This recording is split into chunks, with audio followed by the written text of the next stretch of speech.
Good afternoon. The removal of a French group of Jewish teenagers from a flight last week has prompted a diplomatic row after their group leader was handcuffed by police and a Spanish minister called them Israeli brats.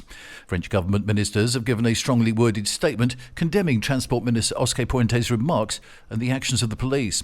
The teenagers and their counsellor were among the group of 44 children and 8 adults who were taken off a Vueling flight from Valencia to Paris on the 23rd of July whilst on their way home from a summer camp. Vueling says the French group were removed from the flight because of disruptive behaviour.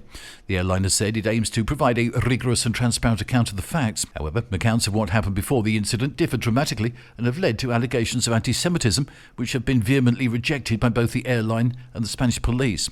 Videos on social media showed police holding the female counsellor down on the ground in a corridor whilst they handcuffed her. The 2 French ministers, who have both since spoken to the woman, said she'd been signed off work for 15 days because of temporary incapacity. Although Oscar Puente later deleted his post, the French ministers said they strongly condemned his statement.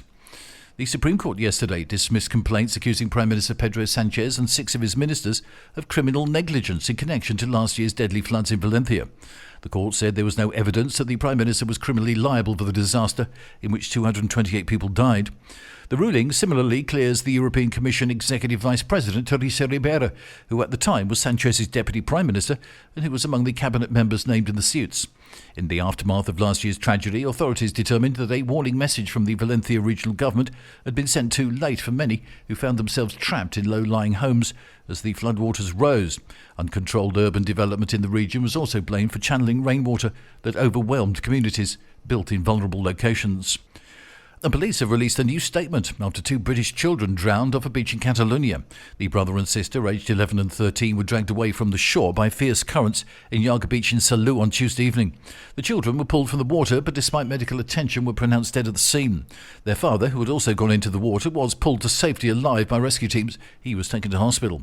The chief of Salou's local police force told journalists there were 3 people who were having serious difficulty getting out of the sea. Meanwhile, this year is proving to be one of the most challenging in recent memory, with a July that will be remembered for its 21 fatalities in the Valencia province alone. According to the National Drowning Report, 296 individuals have been killed by drowning between January the 1st and July the 29th. The Canary Islands saw 39 fatalities, the Valencia community 38, and Andalusia 49. This ranks the Valencian community as the region with the 3rd highest number of drowning deaths this year, with 1 fatality occurring every 2 days since the year's start. That's the latest from TRE. I'm Bob James.